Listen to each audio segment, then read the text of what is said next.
감사합니다. 우리에게 부흥을 주옵소서, 그런 제목으로 말씀을 전하고자 합니다. 옆에 계신 분들 우리 축복하며 인사 나누겠습니다. 말씀에 큰 은혜 받읍시다. 바울이 안디옥 교회의 파송을 받아서 일단 예루살렘 교회에 갔다가 이제 2차 전도 여행을 떠나는 내용이 15장 2절부터 시작해서 18장 22절까지 계속해서 길게 기록되어져 있습니다. 2차 전도 여행을 떠나기 전에 바울과 바나바가 그 마가 요한 1차 전도 여행 때 너무 힘들어서 중간에 돌아가 버린 이 마가 요한을 데리고 가는 문제 때문에 바울과 바나바가 심히 다투고 이제 따로따로 가게 되었습니다. 바나바는 마가 요한을 데리고 구브로 섬으로 갔고, 오늘날 그 키프러스, 사이프러스 섬이라고도 하고요. 그 다음에 바울은 실라와 함께 동행하게 되는 그런 여정이 2차 전도 여행입니다. 간략하게 지도를 보시면 지금 바울의 여행이 저렇게 안디옥에서 시작해서 쭉 돌아서 다시 예루살렘으로 이렇게 돌아온 안디옥으로 이제 와서 보고하는 데까지 저런 여행인데, 여기 16장 1절에 보면 바울이 더베와 루스드라에 이르러서 디모데를 만난다 라고 하는 내용이 1절에, 오늘 16장 1절에 나오고요. 그 디모데는 교회에서 칭찬받는 그런 사람, 어머니는 유대인이지만 아버지가 헬라인인 그런 사람이 바로 디모데였습니다. 이제 그런 디모데를 데리고 3절에 보니까 바울이 디모데에게 할례를 행하는 내용이 3절에 나옵니다. 그러니까 이방인 성도들에게는 그들의 구원을 위해서 할례를 행하지 않는, 즉 그 할례, 이방인에게 할례 행하는 것은 바울이 반대했잖아요. 그런데 유대인의 그 할례에는 반대하지 않을 뿐만 아니라 실제로 그 디모데에게 할례를 행했다라고 하는 내용을 우리 3절에서 보게 됩니다. 이제 바울이 여러 성을 다니면서 사도들과 장로들을 만나서 그들에게 규례를 주고, 또 그들이 말씀을 잘 작정한 규례들을 지키게 했다. 이 4절이거든요. 그 말은 이제 교회들을 다니면서 1차 전도 여행 때 세운 교회들을 돌아보면서 그 교회의 부흥을 촉진시키는 그런 일을 했다, 그런 말이겠죠. 그런데 6절에 보면 성령께서 더 이상 아시아에서 복음을 전하지 못하게 만드는, 대신 유럽으로 발길을 돌리도록 그렇게 했다. 이때 물론 아시아는 이제 소아시아 지방을 이야기하죠. 그러니까 하나님께서 그냥 계획대로, 자기 계획대로 아시아 지방에 가서 복음을 전하고자 하는 계획을 세웠는데, 하나님께서 그 길을 그게 나쁜 의도를 가지고 아시아로 가려고 한 게 아니잖아요. 선한 의도로 복음을 전하려고 그 계획을 세우고 가려고 했는데 그 길을 막으셨다. 우리도 어떤 선한 계획을 세우고 하나님을 위해서 하고자 한다 할 때에 때로는 이렇게 길이 막히는 그런 경우들이 있죠.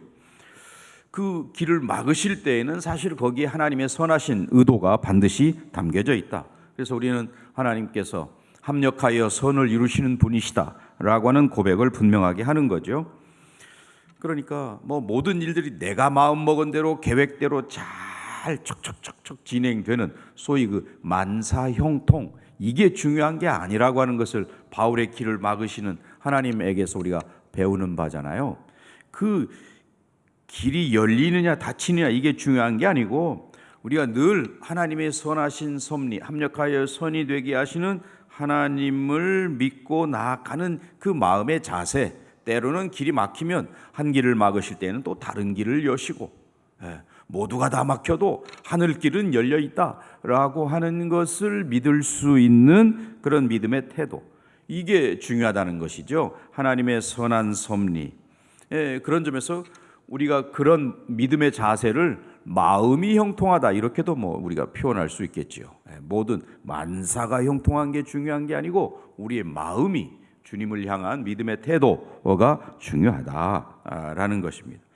그래서 하나님께서 때로 우리의 길을, 한 길을 막으실 때에는 분명히 의도가 있는 것이고, 또 다른 길로 인도하셔서 우리를 이끌어 가신다라고 하는 그런 자세, 믿음의 자세, 소위 그 편안한 마음을 가지고 하나님 뜻에 순종하는 것이 필요하다라고 하는 것을 우리가 바울을 보면서 깨닫게 되는 거죠. 이제 환상 가운데 마게도니아 사람이 9절에 보면 마게도니아 사람이 나타나서 건너와서 우리를 도우라, 이렇게 이야기하는 내용이 9절에 나오죠. 그래서 바울은 즉시 그 성령님의 지시에 순종해서 배를 타고 마게도니아 지방의 첫 성인 빌립보로 갔다 하는 게 이제 12절에 나오지요. 자, 제가 11절을 읽고요. 여러분이 12절을 한번 읽으면 좋겠습니다. 우리가 드로아에서 배로 떠나 사모드라게로 직행하여 이튿날 네아폴리로 가고,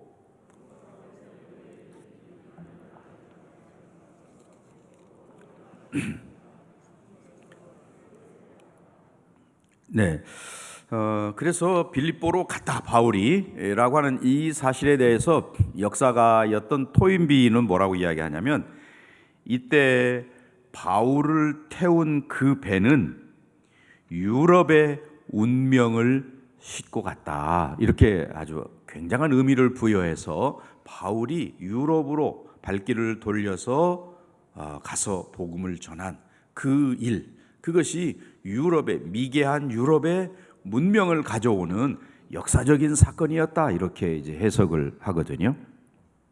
그러니까 이 바울의 이 걸음으로 인해서 유럽의 역사가 완전히 바뀌는 그런 계기가 되었다, 그런 말입니다.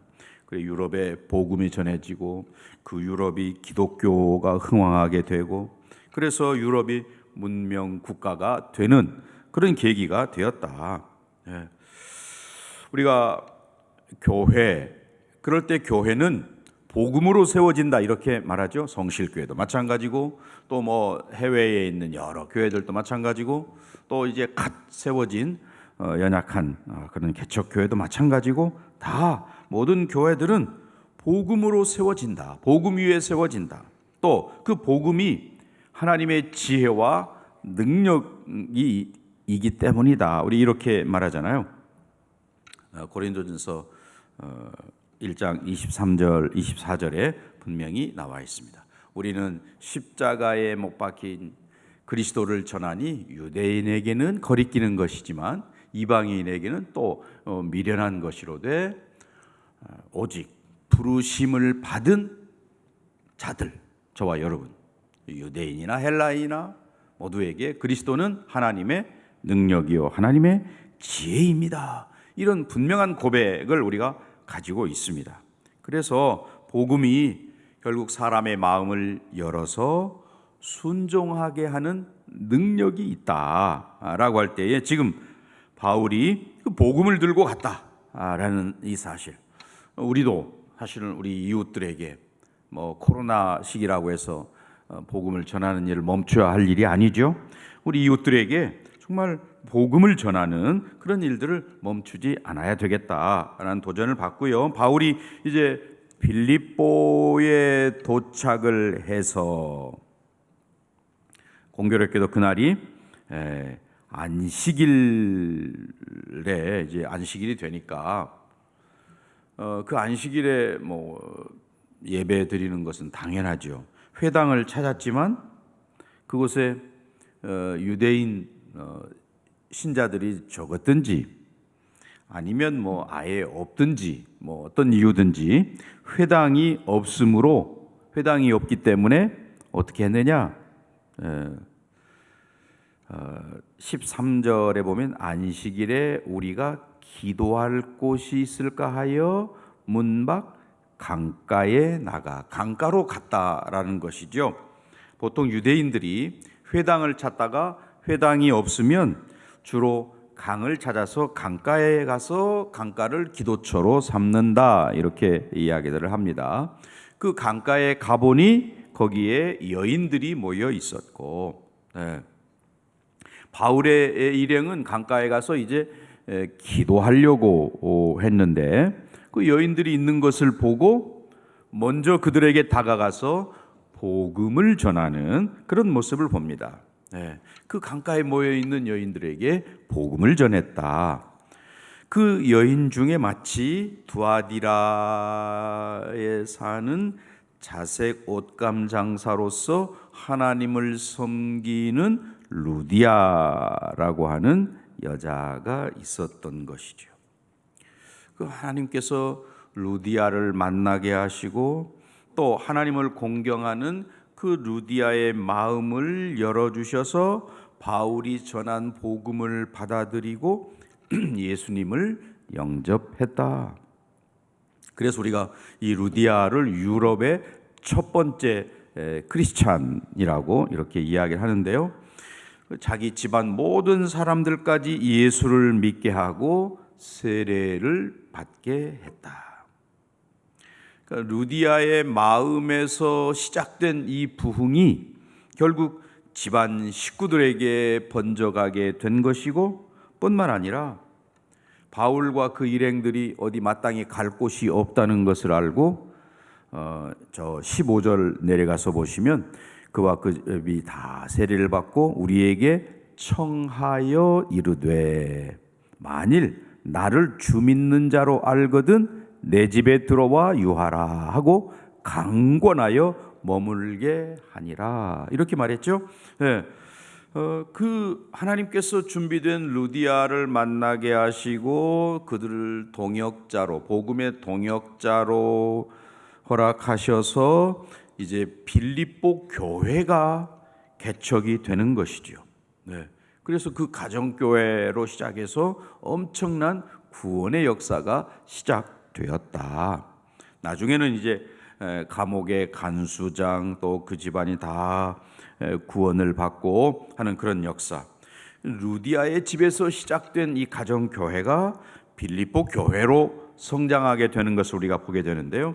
결국 이 루디아의 마음에서 시작된 부흥이 빌립보 전체로 번져가는 것을 보게 됩니다. 한 사람의 마음에서 시작된 그런 그 부흥이 교회 전체로 또 지역으로 이렇게 번져가는구나 라고 하는 것을 우리가 보게 되면서 오늘 저와 여러분이 주여 우리에게, 아니 나에게 부흥을 주옵소서 이렇게 기도하고 나가야 되겠다라는 것이죠. 첫 번째로 우리는 이 루디아를 보면서 주께서 부흥을 주신다, 주님께서 부흥을 주시는구나 하는 것을 볼 수 있지요. 자, 14절 우리 함께 읽어보겠습니다. 두아디라에 사는 자색 옷감 장사로서 하나님을 섬기는 루디아라 하는 한 여자가 말을 듣고 있을 때, 그 다음에 보세요. 주께서 그 마음을 열어 바울의 말을 따르게 하신지라. 자, 주께서 그 마음을 열어 라고 하는 이 말씀에 우리가 주목을 하는 것이죠. 주님께서 마음을 열어주시는구나. 부흥은 주님께서 주시는구나.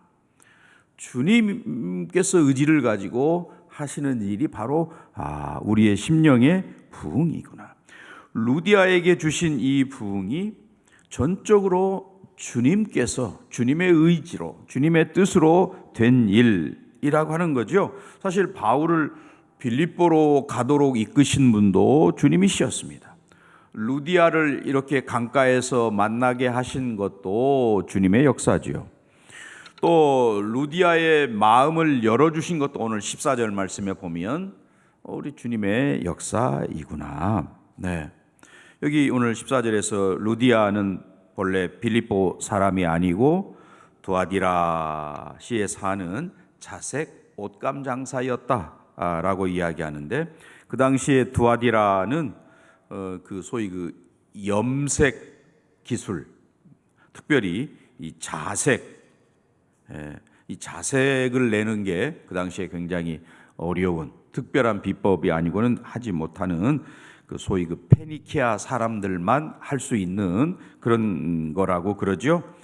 소위 그 국가 산업으로 장려하는 국가의 어쩌면 뭐 비밀처럼 이렇게 돼 있다고 그럽니다. 그래서 이 자색 옷, 자주색 옷은 왕이 입거나 왕족이나 아니면 귀족들만 입을 수 있는 그런 거였으니까, 소위 그 루디아가 귀족들을 상대로 혹은 왕족을 상대로 장사한 사람이니 아마 돈을 많이 벌었을 것으로 우리 충분히 생각할 수 있는 거죠. 그러니까 아마 루디아는 자주 옷감 장사를 하며 돈을 벌기 위해서 뭐 빌립보에 왔을 것으로 충분히 우리가 생각할 수 있는 거죠. 그런데 하나님 편에서 생각해 본다면 루디아는 바울을 만나서 복음을 듣고 예수 믿고 구원받아서 빌립보 교회를 세우는 그 일에 쓰임 받는 그런 사람인 것이죠. 내가 계획을 세우고 돈을 벌고자 하는 그런 의도로 빌립보에 왔다 할지라도 하나님의 일하심은 또 다른 계획이 거기에 들어있다는 것을 우리가 보게 됩니다. 결국 행하는 모든 일들이 그냥 되는 게 아니고 모든 일들은 다 하나님께서 작정하시고 섭리하시는 일 가운데 되어지는구나. 네. 그런 점에서 오늘 우리는 특별히 내일 저녁부터 이제 강사를 모시고 말씀 사경회를 하는데, 부흥은 전적으로 주님께서 주시는 거예요. 물론 교회가 계획하고 뭐 월요일부터 수요일 저녁까지 말씀 사경회를 계획하고 준비하고 우리가 또 특별 새벽기도를 하고 이렇게 하는 것은 우리가 하는 일이지만, 부흥을 허락하시는 것은 주님께서 하시는 일. 그러니 우리가 전적으로 주님께 의지해서 주님의 뜻을 구하고 주님의 은혜를 구하고 기도하는 것이죠. 주님을 바라보면서 나아가야 할 까닭이 여기에 있어요. 왜? 부흥은 주님께서 주시는 것이기, 내가 마음대로 내 뜻대로가 아니고 주님의 뜻대로. 그러니 우리가 전적으로 주님께 간구하는 것이죠. 네, 이번 말씀 사경회 위에 하나님 정말 은혜를 부어 주옵소서.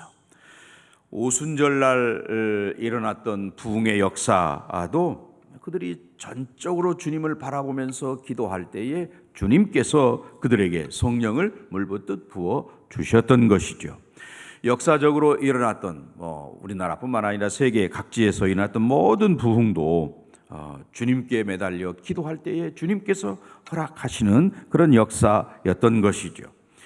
그러므로 부흥은 주님께서 주시는 것이구나. 또 다른 말로 하면 주님의 임재하심으로 인해서 나타나는 것이구나. 네. 주님의 임재라는 것은 사실 우리가 느낄 수 있는 거거든요. 그래서 우리의 영적인 감성이, 무뎌진 감성이 예민하게 살아나서 과거에는 얼마 전까지만 해도 죄라고 생각하지 않았던 것이 죄로 여겨지고 깨달아지고, 또 하나님 앞에 민감하게 깨어서 기도하게 되고 말씀을 사모하게 되고, 하나님의 사랑에, 하나님 얼마나 나를 사랑하시는가에 대해서 그동안은 그저 무덤덤하게 지나왔다면 하나하나 하나님의 사랑에 깊이 깨달아 알게 되고, 또 주님에 대한 그런 경외심이 내 안에 일어나게 돼서 내 영혼이 어찌할꼬 하는 그런 마음, 이사야가 가졌던 그런 마음도 생기게 되는 것이고, 또 우리 속에 찬양과 감사가 울려 퍼지게 되는 것이고, 이런 것들이 다 사실은 부흥인 것이지요. 아니, 부흥의 결과로 나타나는 그런 현상들이지요. 자, 바울이 지금 안식일을 지키기 위해서 회당을 찾지 못하니까 강가로 내려갔다라고 하는 그 모습을 우리가 생각하면서 그 안식일을 거룩하게 지키려고 하는, 지금 우리는 물론 주일이라고 주일로 바뀌어서 지키고 있지만 이 당시만 해도 안식일도 지키고 주일도 지키고 하는 그런 시대였으니까 그 정말 주님의 날을, 주일을 지키고자 하는 이 바울과 일행의 태도, 간절한 마음으로 회당을 찾았고 없으니까 강가로 내려갔고 하는 이런 모습 속에서 만약에 회당이 없으니까 아이고 포기하지, 이렇게 하지 아니하고 또 강가를 찾는 그런 모습, 그런 열심, 간절함이 바울과 일행에게 있었다. 그렇다면 오늘 우리 주의를 지키고자 하는 마음, 특별히 코로나 시기 이후에 주의를 지키고자 하는 마음이 우리가 정말 이 바울과 같은, 바울의 일행과 같은 그런 마음일까? 바울과 루디아가 만나는 축복, 또는 유럽 최초의 교인이 되고 빌립보 교회를 세우는 초석이 되고, 이런 모든 일들이 주의를 지키고자 하는, 안식일을 지키고자 하는 그런 마음에서 비롯되었다라고 할 때에 오늘 저와 여러분이 정말 주님의 날을 지키고자 하는 그런 간절함, 사모함, 이제 코로나로 인해서 우리가 이런 것들이 자꾸 안 모여도 모일 수 없게 되고 또 모이지 않아도 되고 이러다 보니까 서서히 주의를 거룩하게 지키고자 하는 마음이 우리 속에 그냥 무너져 내려버린, 이제 안 지켜도 되지, 이런 생각으로 가버리진 않았나. 우리의 죄성과 인간의 연약함과 이런 것들이 결부되어가 시대 상황과 결부되어서 쉽게 무너져 내리는 것은 아닐까라는 것. 이런 것도 사실은 주의를 거룩하게 지키고자 하는 마음이 회복되는 거,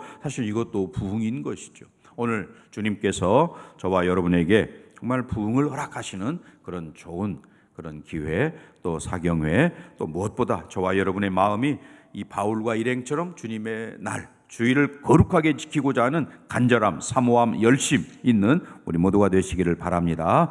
두 번째는 이 부흥이라고 하는 것은 주님께서 주시는 것이어야 하고, 또 마음이 열리는 게 이게 부흥이구나. 14절 다시 봅니다. 두아디라시에 있는 자색 옷감 장사로서 하나님을 섬기는 루디아라 하는 한 여자가 말을 듣고 있을 때 주께서 그 마음을 열어, 주께서 그 마음을, 루디아의 마음을 열어 바울의 말을 따르게 하신지라. 부흥은 주님이 우리의 마음을 열어야 한다라고 말씀을 드렸어요. 우리의 심령에, 우리 마음 속에서 부흥이 일어나지 않는 이유는 왜 그렇습니까? 우리의 마음이 딱딱하게 굳어 있기 때문이죠. 말씀으로 우리의 마음밭을 기경해서 부드럽게 해야 씨가, 말씀의 씨가 뿌려질 때에 거기서 싹이 나고 또 잎이 피고 열매를 맺게 되는 건데, 우리의 마음이 길가나 돌짝밭 같은 혹은 가시떨기 같은 그런 마음으로 굳어져 있기 때문이다, 이렇게 말할 수 있겠는데요. 그래서 성령을 통해서 우리의 굳은 마음을 제하고 부드러운 마음을 주신다. 에스겔 36장 26절에 그렇게 말씀하고 있죠. 또 새 영을, 우리로 말하면 성령을 너희 속에 두고 새 마음을 너희에게 주되 너희 육신에서 굳은 마음을 제거하고 부드러운 마음을 줄 것이라. 성령께서 우리의 마음을 부드럽게 하신다라고 말씀합니다. 주님께서 우리의 닫힌 마음을 열어주실 것을 위해서 기도하고, 또 우리의 마음을 열어주시면 우리의 정말 주님의 은혜를 마음껏 받아 누리게 되는 것이죠. 굳은 마음, 교만한 마음을 가지고 일생 동안 교회를 다니는 그런 분들도 있습니다. 또 그냥 닫힌 마음 가지고 교회를 이렇게 왔다 갔다 하는 그런 분들이 있죠. 사실은 우리의 마음으로, 내 힘으로는 이것을 마음대로 열 수가 없다는 것을 증명하는 겁니다. 그런 점에서 오늘 주님께서 우리의 마음을 열어주시기를 위해서 기도해요. 왜? 마음을 열어주는 분이, 루디아의 마음을 열었던 분이 주님이신 것을 우리가 보기 때문에 그렇습니다. 계시록 3장 7절에 빌라델비아 교회의 말씀, 빌라델비아 교회의 사자에게 편지하라. 거룩하고 진실하사 다윗의 열쇠를 가지시니 곧 열면 닫을 자가 없고 또 닫으면 열 사람이 없는 그가 이르시되. 네, 우리 마음을 열고 닫는 그런 분이 주님이시다라는 것이고요. 주님께서 우리의 마음의 문을 두드리고 계시다. 우리가 잘 아는 요한계시록 3장 20절 말씀 볼지어다 내가 문 밖에 서서 뭐하노니요? 두드리노니. 두드리노니. 우리가 정말 누구든지 말씀을 듣고 그 두드리는 주님의 음성을 듣고 마음의 문을 열면 주님께서 내게 들어와 나로 더불어 먹고 그는 나로 더불어 먹으리라 주님 말씀하시는데요. 주님의 내 마음을 두드리고 계시는 주님, 정말 그때 내 마음을 열어주세요 기도해야 한다는 것이죠. 네, 오늘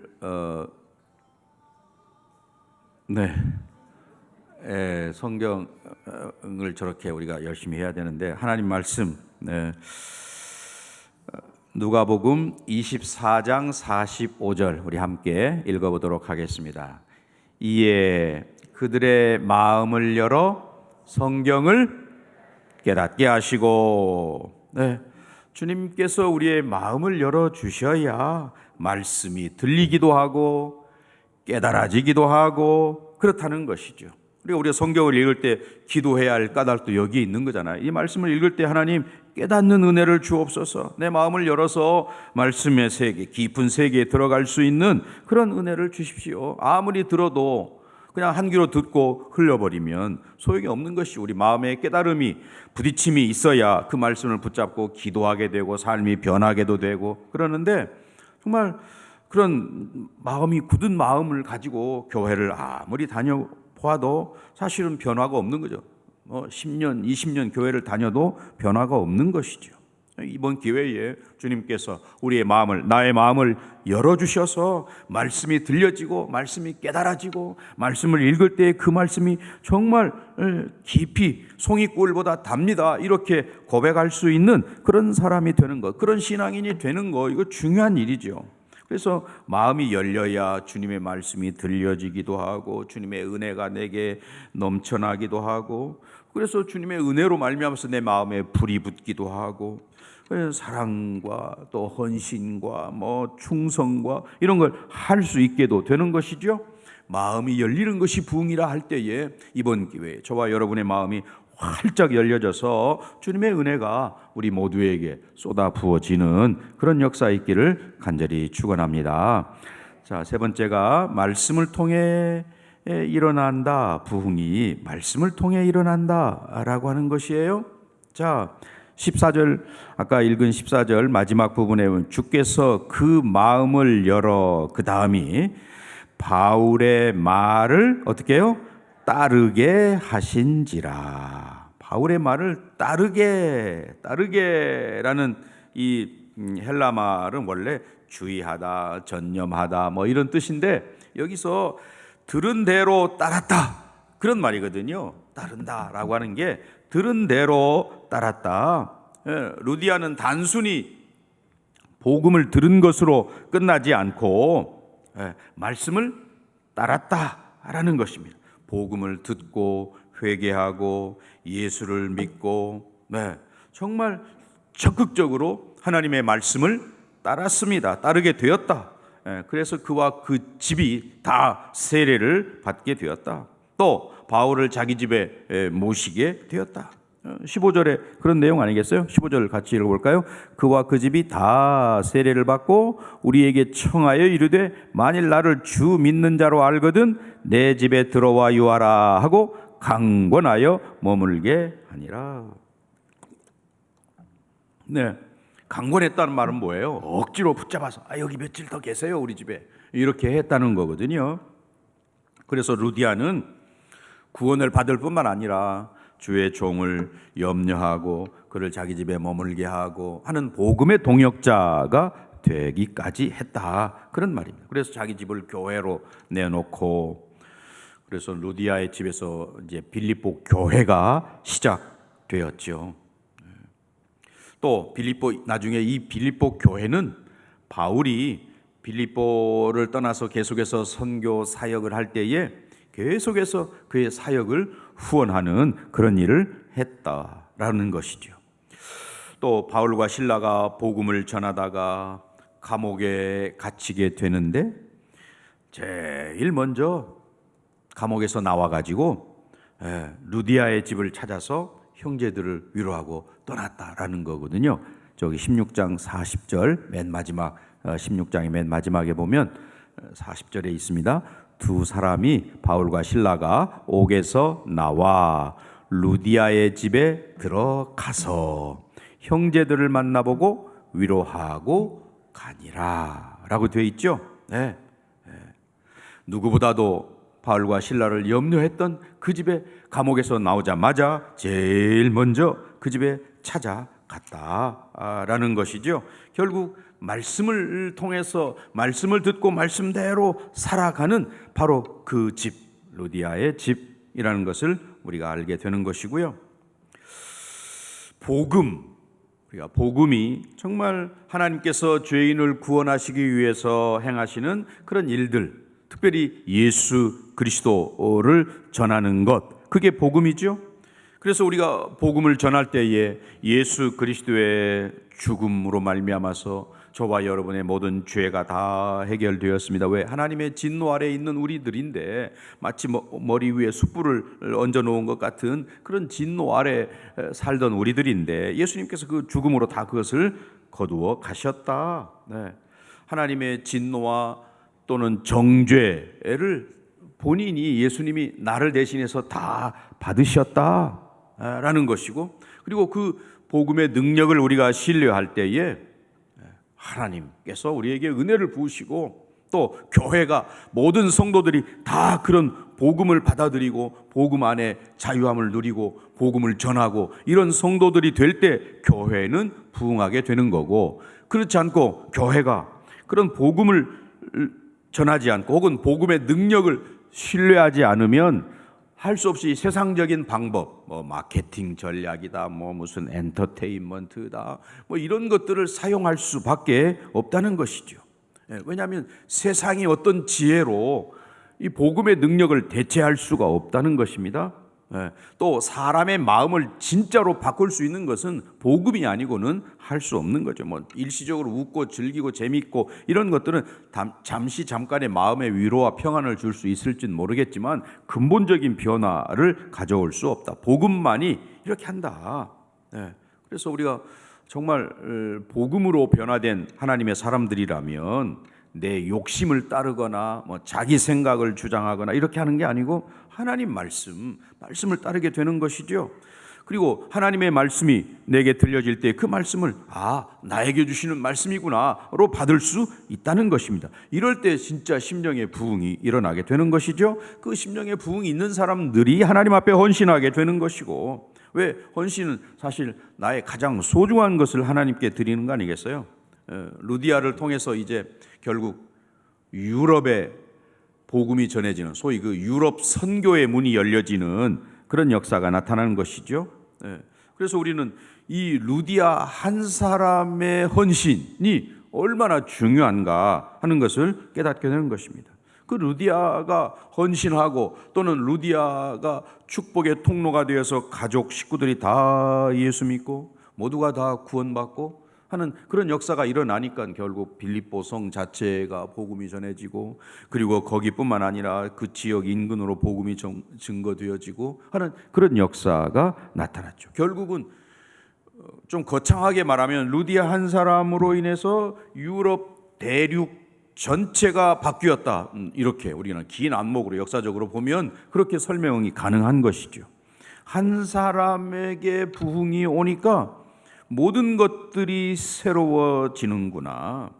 루디아처럼 예수 믿고 예수를 위해서 사는 사람이 되니까 그로 인해서 빌립보 성이 유럽 대륙이 변화되는 그런 역사.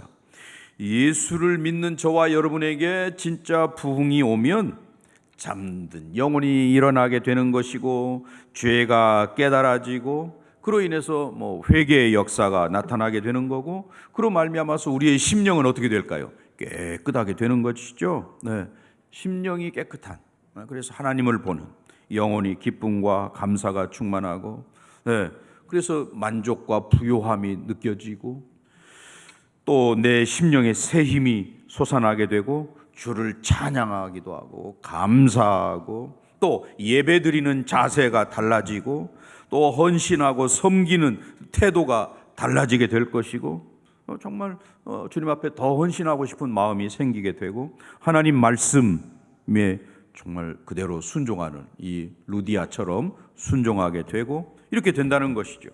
네, 영적인 부흥. 사실은 교회사에서 영적인 부흥이 일어나면 그냥 그걸로 끝나지 않습니다. 도덕적으로도 새로워지고, 또 믿는 자의 수가 점점점 많아지게 되고, 또 풍성한 은혜 때문에 기쁨이 충만하게 되고, 이런 역사가 일어나는 게 바로 부흥의 역사지요. 오늘 저와 여러분에게 이런 은혜가 있기를 간절히 축원합니다. 자, 이제 결론의 말씀을 맺고자 합니다. 우리 모두는 정말 나에게 부흥이 일어나야 되겠구나라고 하는 그런 마음, 그런 자세, 또 우리 교회에 하나님 부흥이 꼭 일어나야 되겠습니다라고 하는 간절함, 이게 있는 저와 여러분 되어서 주님 앞에, 주님, 나의 문을, 나의 마음의 문을 열어주세요. 또 그래서 정말 주님의 말씀을 깨달아 알게 주옵소서.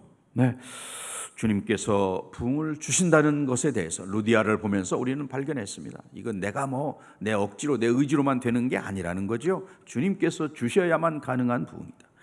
그 부흥의 역사는 마음이 열리는 것이다. 하나님 앞에 마음을 열어서 말씀을 보고 듣고 깨닫고 실천하게 되고, 말씀을 통해서 일어나는 부흥이라고 하는 것을 또한 깨닫게 되었습니다. 그래서 저와 여러분, 이번 사경회가 바로 이렇게 주님께서 부흥을 허락하시고 내 마음이 활짝 열려서 옥토가 되는 그런 부흥의 역사, 말씀을 통해서, 말씀으로 말미암아 일어난 부흥이 불같이 우리 가운데 일어나기를 간절히 사모하는 저와 여러분 되시기를 바랍니다.